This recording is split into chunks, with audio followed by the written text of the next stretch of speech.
Well, my dear friend Gunnar, welcome to Estonia and welcome to the Estonia Theatre, just to the celebration of the 25th anniversary of the Estonian National Independence Party. I just very much appreciate the speech you made right now, and you mentioned the Monday morning meetings in your speech, which I think is something very important in Estonian history and also in Swedish history. This is something which unites Estonia and Sweden. And my question to you is, because you were one of the main architects of that endeavor, which was so important for us, morally, psychologically, politically. And my question is, could you please recall the origins of that idea? How did it come about? Whose idea was it? And what is the origin? And was it very difficult to start it? What was the beginning? Mm-hmm. Thank you very much. First of all, I'm very happy that, as you say, it meant something here as well, because for us down there it was not a very high cost. We didn't take any risks. People like you and others were taking the risks here, and we were only happy that we could do some sort of commitment by this. It happened, it started very coincidentally. I was at a dinner on a Thursday night where we were talking about the development in East Germany. And the last Monday meeting in Dresden had been held that Monday. And then I wondered to some of my friends, why isn't anything happening in Sweden regarding Estonia and the two other Baltic states? And then I said to myself, for the hell, we should do something. I was fed up with the Swedish government supporting countries far, far away with socialist regimes, but not even daring to say anything about the three Baltic states. So I phoned my friend Peter Luxup, who had me a lot with understanding and with knowledge regarding Estonia and the Baltic states, and I phoned Andres King, who was a friend of mine, and then I also phoned Håkan Holmberg. And then I wrote a piece of a small article to Svenska Dagbladet, which we got an agreement that it would be published on the Monday morning, saying that now it's time we stand up. So we four are going to do it. We will be at Norrmalmstorg, the square. Why did you pick up Norrmalmstorg? It was in the middle of the city. Very simple. That is the best possible place. No, you know, a lot of people say, no, you can't be there, it's not good. But I said, no, it's good. And it proved to be good, because it was people could just stop by and listen. And what happened the first Monday, we were coming with 2 loudspeakers and 2 microphones, and I think a small piece to stand upon. And when we started the meeting, no one was there. And then suddenly, it grew up from the land, people standing and listening. And suddenly we were at least 300 people. And some people had been dealing with these issues passed by, and we integrated them in the meeting, putting questions and giving them an opportunity to speak. And that by that we also laid the ground for the tradition. They were always very improvised, these meetings. We took what we had, so to say, and people were coming by, and we got guests, and so it was also very thrilling in that sense. What was the ratio of the Baltic exiles and the real ordinary Swedes? I think for mathematical reasons, the Swedes were many more. But a lot of, not the least Estonians, were in some way the core. I mean, they were more the regulars, you could say. So if you say the first meeting with 300, I would say that 50 or 70 or 100 was people having these links, more or less. But then suddenly it grew very much more. But I remember always a lot of the Estonian ladies standing there Monday from Monday, and having some flowers, some flag, and feeling that. I remember there have been a lot of Estonian flags. I have been there on some occasions, and there were mostly, probably more Estonian flags than Latvian and Lithuanian. Yes, yes. The reason is that there are more Estonians in Stockholm Yes, yes. than Latvians and Lithuanians. Yes, yes. You could say that around 40,000 Estonians came to Sweden, Yeah, 4,000 Latvians, and 400 Lithuanians. So that was That's obvious, yes. right. Yeah.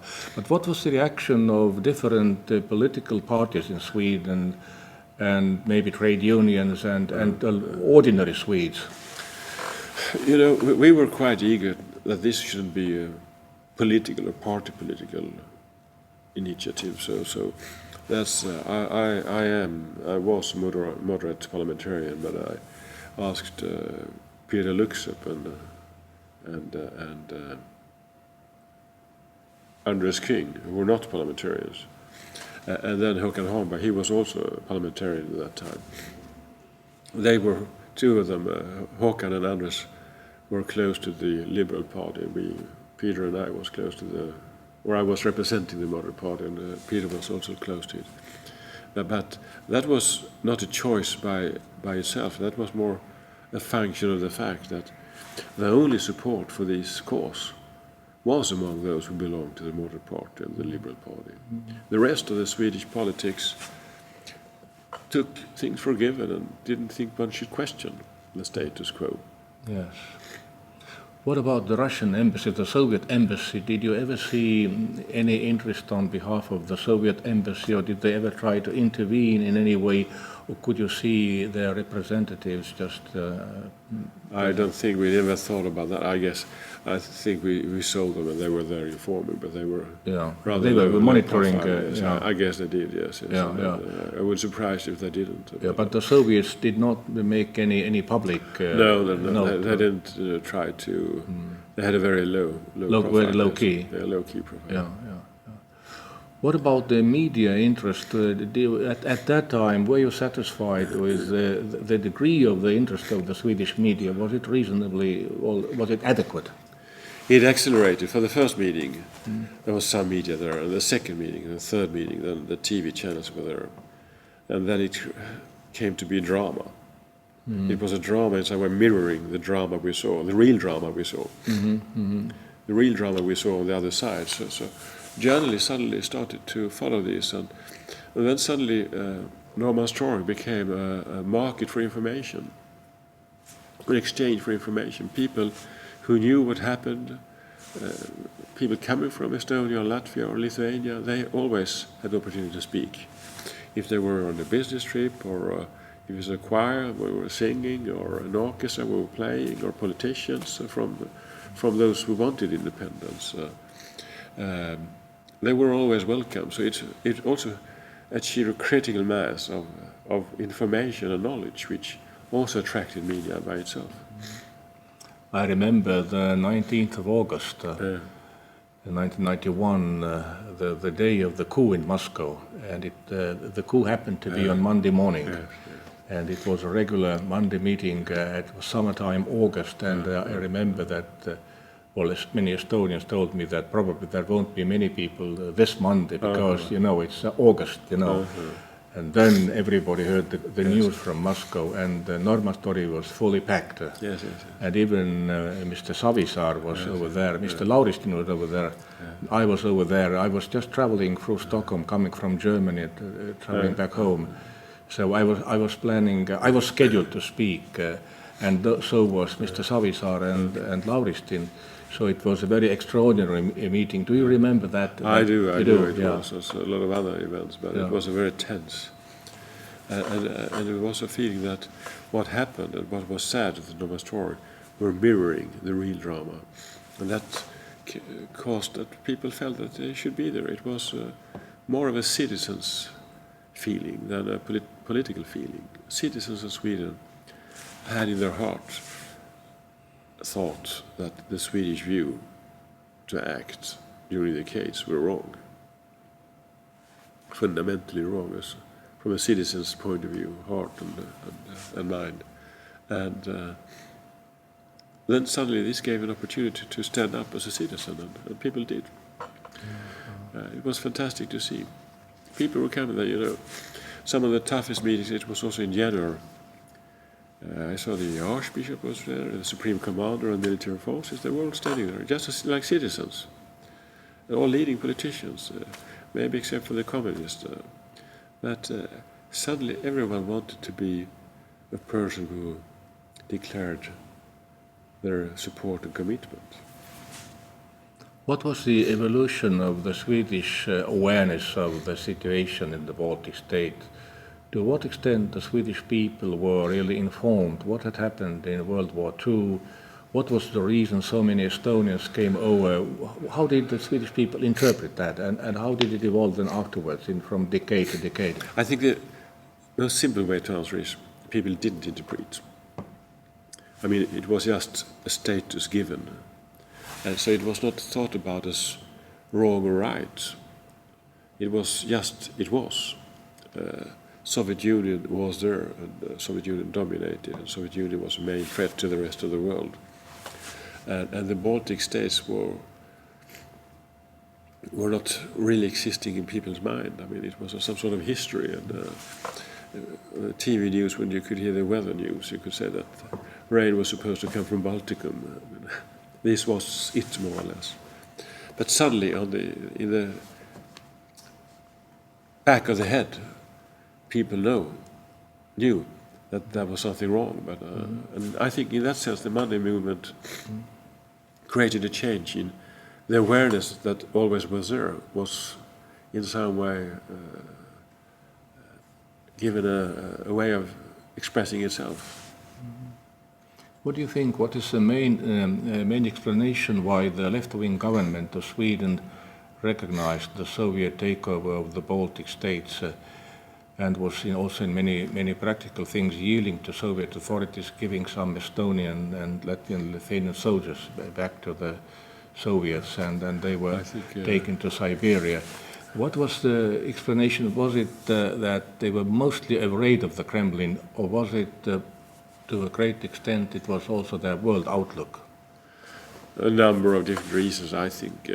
First of all, I think it was negligence, or not knowing or not understanding the brutality and the massacres of the Stalin regime. Which is not so odd as it sounds, because what happened during the Stalin time was unbelievable. And unbelievable things are difficult to believe if you're away from. But I also think it was a matter of giving priority to good relations with Moscow. And also after World War II, it was seen that Soviet had been an important part of defeating Nazi Germany. So Soviet had, in one way, I wouldn't say glorified, but a respected role, which it lost during the Cold War, but still. And then I think it was the eagerness to have good relations with Moscow because of the impact and the magnitude of Soviet Union in the world. But to what extent there could have been a fear that if you looked at your neighbor Finland, Finland was much more under Moscow pressure. Helsinki was much more dependent on Moscow than Stockholm. Stockholm was relatively comfortable compared to Helsinki. But to what extent you looked at Finland, and to what extent the people in the government at that time may have been afraid of Moscow? Not afraid, I wouldn't say afraid. Maybe Swedish governments didn't want to rock the boat too much for the sake of Finland. We were in that sense more afraid about Finland than about Sweden, because we didn't feel, I mean, it was a military threat and the Cold War. I mean, Sweden had a very strong defense in those days, so it was not an ignorance of the military threat, but it was not an immediate afraidness for Soviet Union like the reality was in Finland. And it was, and I think that is a respectable part of Swedish policy. We were acting in a way to not give excuses for the Moscows, for the Soviet Union, to impose more pressure on Finland. But that did not excuse the way Swedish governments ignored the Baltic reality, because they are not linked with each other. I am very happy that Carl Bildt has apologized to Estonian people for that when Sweden gave Estonian soldiers out to the Russians. And that was very shameful. Yeah, because that was very painful, and we could not even imagine that it could happen in Sweden. But that Mr. Carl Bildt was very kind just to extend his apologies, and I think this is very, very important. But what do you think, what is the impact of the Monday morning meetings in other Nordic countries? To what extent it was followed in Norway and Denmark? It was followed by meetings, I think, in 30 places in Sweden. Mm-hmm. And then I know that it was some sort of Monday meetings in Denmark and Norway, maybe not of that same intensity and frequency. Mm-hmm. And also even, I know it was Monday meetings in, I think it was in Ottawa in Canada. Yeah. But I think what happened was that the Monday meetings created a new atmosphere in Sweden. It changed the governmental policy in 4 weeks. Mm-hmm. And suddenly what was for granted only 4 months ago, that the Soviet Union was as it was and we shouldn't question it. Mm-hmm. Now it was a rather legitimate view that the Baltic States should have the opportunity to be free.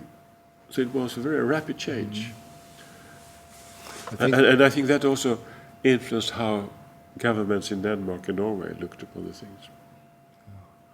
The most important impact was on Estonia, the people here. I remember it very well that there were very often situations when we were hesitant and we were just moving on a very thin ice.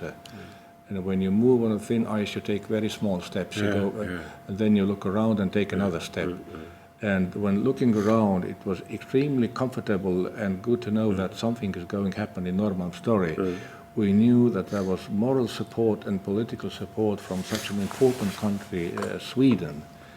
And therefore, I can say now in hindsight that the impact of those Monday meetings was even more considerable than perhaps people might have considered at that moment.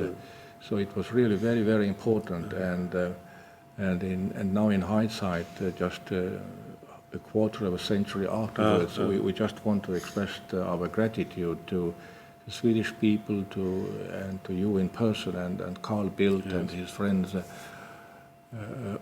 all of you, including, of course, Peter Luksat. Yes, for sure. It was fantastic. And we are really very, very grateful for that.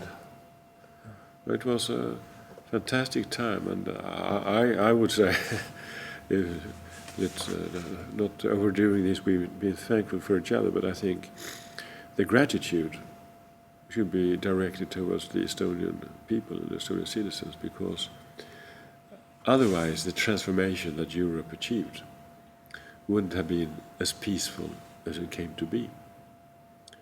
I think you Estonians, and together with the Latvians and Lithuanians, gave the rest of Europe a lesson in democracy and freedom. It sounds very highbrow when I say it, but I think this is very true. Very true. And I always think with pleasure and a privilege that I met with people like you, Bart Lahr, Tune Kelam, in those days when you stood up and were courageous. And I know that a lot of other people did the same. Well, this feeling is mutual and reciprocal, but we also must look into the future, and this has a certain meaning for the future, because history never ends. And now, just this particular week, the Russian armed forces are just holding the biggest military exercise after the Cold War. And so this is just a reason for concern, so that when we always have to bear in mind those general noble principles and the very underlying principle of solidarity, which is so important. So once again, thank you very, very much for your kind interview, and thank you very much for your very kind and excellent commitment to Estonian history. Thank you very much, and good luck to Sweden. I'm proud to be here and to be friends with people like you. I'm proud of you. Thank you.